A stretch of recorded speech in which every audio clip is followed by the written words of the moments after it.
Winning is everything for us. It's really win or bust. We feel like with this group. Winning is all that matters to us. Getting that banner and going to nationals, proving that we're one of the best teams in the country. Every year there's kind of the same expectation. It's all or nothing for me. I think we can do it. I have no doubt in my mind we can do it this year. Trying to get that first one for the program really means a lot. I mean, we were right there in the final, just couldn't get it done in the end.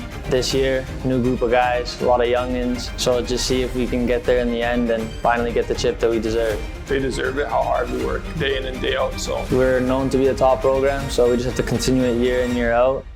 I pretty much won any individual award that there is to win. So a title's that one that I'm missing out on. It does haunt me a little bit. Any year we don't win the national title or we don't win the OUA championship, I feel devastated in the way that we didn't accomplish anything.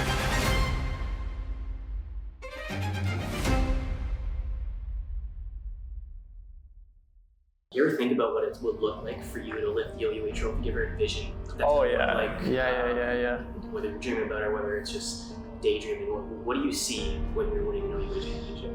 I see a cold October night, maybe a little fog on the pitch, to kind of set the vibe. And I see us lifting an OUA trophy in front of the fans and me kind of looking and seeing friends and family in the crowd and, kind of being told you did it. Daydreaming. That's the closest fifth-year veteran Chris Campoli and the rest of the TMU Bold have ever gotten to hoisting a trophy in the OUA. 27 years in the league has garnered the program 18 trips to the postseason and more than 30 games fighting for the league's top prize. Yet, that top spot on the club's trophy case still remains empty. 0 championships to their name. I've been so close so many times, and I came to TMU because I thought it'd be the best shot I have to really claim an OUA title and national championship. Philip Prostran has been at the helm of the program since 2015, and his tenure as head coach has been defined by success, all to the tune of 8 straight winning seasons that has transformed the program into a perennial powerhouse in the East. Winning has become the team's most predictable feature under Prostran, but so too is the annual shortcomings when it matters most. It's definitely something that I'm really eager and I feel like I need to add to my resume for sure. And to bring a first one to this school, that would be another moment in history that would kind of cement myself here. So I feel like it needs to be done for sure this year. 2024 offers the program another opportunity to get over the hump and clinch that title that has eluded them at every turn. The roster is packed with skill and veteran leadership, but ultimately, the fate of the Bold this time around still remains to be seen. The Bold may still be searching for that elusive championship, but there is one member of the team who's previously had a taste of OUA glory. Graduate student Colin Gander. Last year I came from Guelph, yeah. You've won an OUA title. I did win an OUA in 2021. Could you tell me about the experience and what it meant for you? Describe maybe the emotions that you were feeling when you actually hoisted that trophy. That was probably the craziest thing I've ever experienced in my life. I don't even know how to describe it. To this day, I still feel like I can't even, it was just so much, it was a culmination of so many things. I feel like to win OUA, so much needs to happen, so much needs to go right, so much needs to go your way. So for all of us that year, it was just at home too, on home soil, 4,000 or 5,000 people there.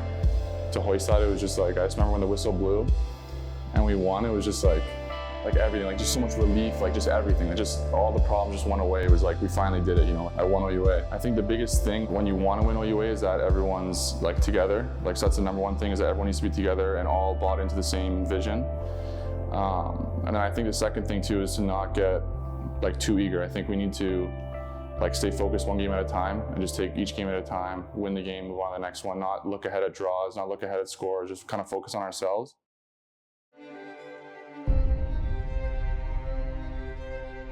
I think the most special thing for me is being a part of a group of guys where everyone's got the same goal. It's a national title, and that's the reason I came to TMU in the first place. Was it's a group of guys where they're hungry to win, and same with me, same goals, same ambitions, and we're here to win. And settle for nothing less. We're all willing to fight just to get that result in the end of the day. And there's no big egos. Everyone just wants to win in the end of the day. We're treating each other like a family, and we're fighting for our family. Every game, every practice, we're putting in as much effort, as much work as we need to do to help each other and help our family. At the end of the day, is what we call each other. Make sure that we're always sticking together, team first mentality, selfless, and always together at the end of the day, like a brotherhood of guys, including the coaching staff. I just think it's a special group of players in terms of it's an extremely tight-knit group full of talent. And I think if we can bring all those pieces together and everyone can stay healthy, then we can definitely achieve special things. I think this team has huge potential, lots of ability, great team spirit,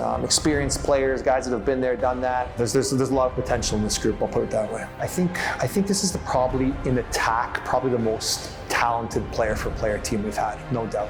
When you look at the team that went to Nationals a year ago, really heavy veterans in the back line, where I think there's lots of experience in the back line for those teams. And this team, it's really the front line with all the experience. It's kind of a flipping kind of positions in terms of experience. But what makes this team special, you know, it's kind of a quieter group, if I'm being honest. Like, the leadership is a lot more, they do their talking on the field. Guys like Luca, DeMarco, and Chris, they're not raw leaders, but you know, when that whistle goes, you know, they're always there. You can always count on the top performance from them. So very much lead by example group. And speaking of lead by example, ahead of the TMU Bold's home opener, they revealed their two co-captains for the 2024 season. One thing we do every year, so lineup will stay the same. One thing we do every single year at the beginning of the year, we have a little tradition. Brandon, come up here.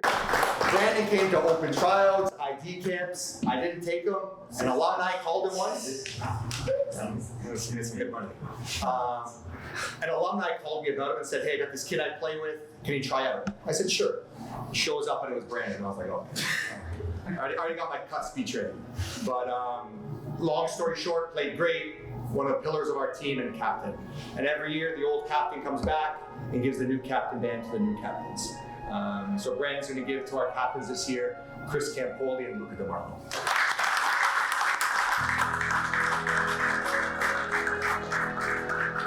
There's only one band, so you guys can decide who it is. It's really special. I'm extremely grateful for it, obviously. It's a big role to be captain of the team, or at least, like you said, co with Christopher. It's a big role, big responsibilities. You got to lead the team like in the right direction, both on and off the field. And I take responsibility and pride in being the captain. Being a captain, it's a very special thing in sport, especially soccer too, because you're leading a group of 11 guys to kind of war every game. It's definitely a super special moment for me, for sure.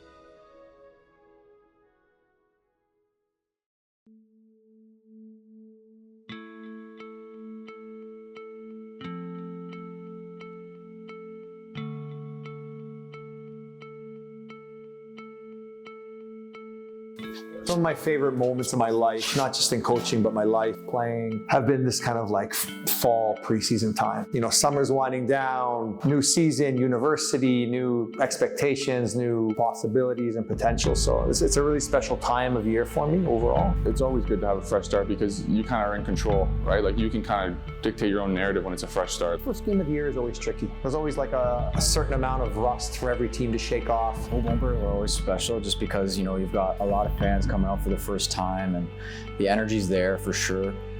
Talk much about last year and all the things that happened and all the hazing allegations and all the things that ensued after that.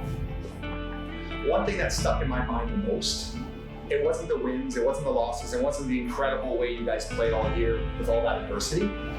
It was the people that kind of disrespected us along the way in some of those hits, okay? So Queens last year, obviously you guys remember that game, and we missed 2 pens and all these chances, right? So for me, they're on our list to make up for them, and this is a great example today. Being off for, you know, all those months and how the season ended last year, I think the guys were just really motivated and excited to get back in it and get back into the win column.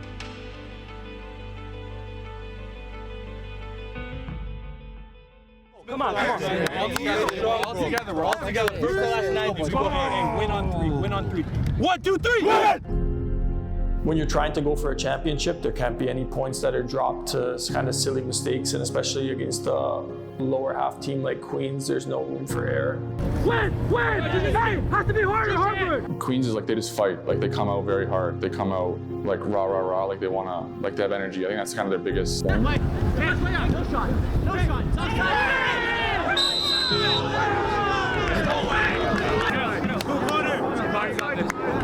I know you missed your last one. Remember what happened in playoffs last year? You don't want it. A lot of guys love to talk. Not a lot of guys could back it up, I'd say. So I'm pretty used to it, being who I am. Stay outside.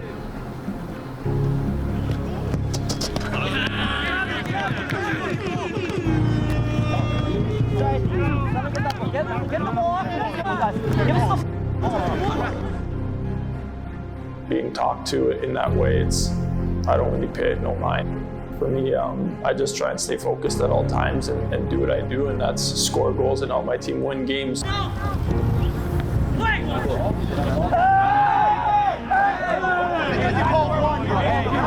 that one. Referee, you're allowed to call 2 in the same half, you know.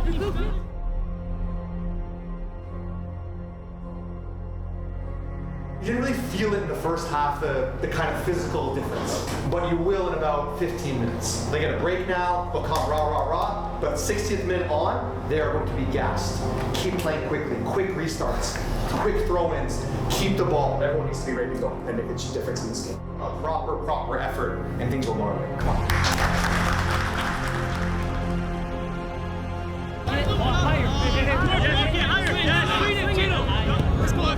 Santos from the left side. Save made by Adams. Rebound, and it's kept out. It was Campoli on the doorstep. Campoli dribbles into the box. Campoli scores! A laser from Chris Campoli for his second of the game. That second one, once it left my foot, I don't even think the goalie saw it at the top of the net. Of course, when the first one goes in, it's always nice, but I think any good goal scorer, great goal scorer knows that you're sort of never satisfied. Doesn't matter how many go in.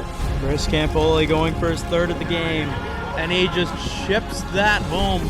Third of the game, and that's a nice icing on the cake for TMU.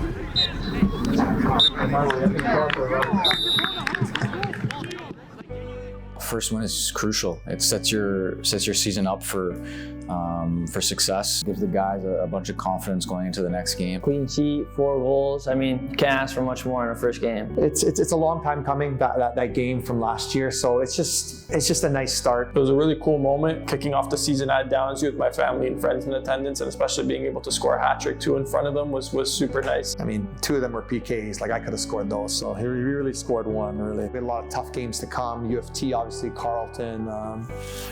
So it's just one game, and in the grand scheme of things, it's all about the playoffs. It's all about a couple games here or there, first round, Final Four, the final. That's really what matters. But of course, you're always going to take a win over.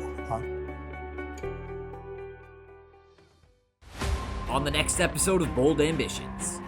You fight more with your neighbor than you do the guy down the street. Aside from the WA final, that's the most important game of the season for me. Toronto is it's a pretty big deal. You know, we don't like them. It's just that simple. You don't like UFT. You don't like the guys on the team. We play our game, we're going to be in really good shape. The center of the country, but for me on our day, best team in the country. This is a true mark of a great team, how you play away from them. Very lucky to be 1-1. They're all killing us, absolutely killing us. You know, this is the fortress of Downsview.